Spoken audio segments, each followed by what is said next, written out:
first floor and Billy was on the 105th. And so I would say to you that this is a battle for your freedom.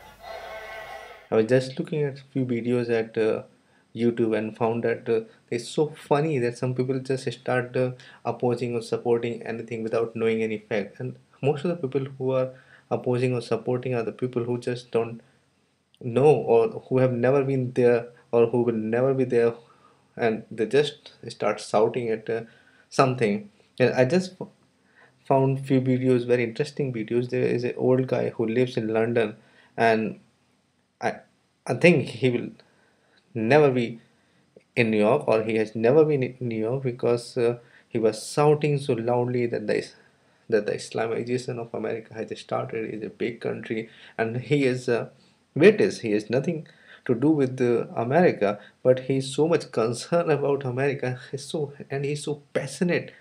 Just see how passionate he is.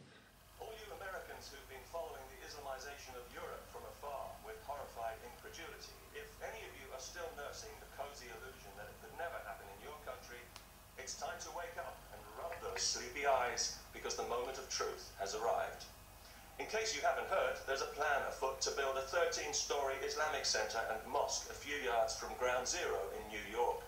A plan that's been enthusiastically welcomed by politicians and civic leaders eager to show how tolerant they are at other I people's. just saw him, and he's comparing Islam with the Amazons and all these things and this and that. And America is a big country, and there's plenty of room for them to build their offensive mosque if they have to, somewhere else, somewhere perhaps more appropriate to the spirit of their religion, like the Arizona desert or Death Valley. and most of the people you will see in the crowd are who have no knowledge what it has been and what is happening, because some people has have this propaganda that a mosque is being built near the ground zero, but they're not building a mosque from the scratch, because it has already been there for ages.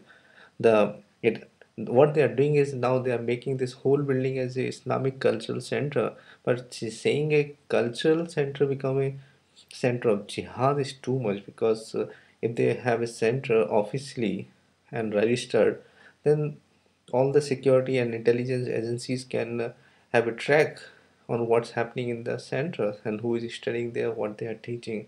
So it's much easier than just not allowing anything. So it's funny, and people comment and people become very aggressive. It's all funny.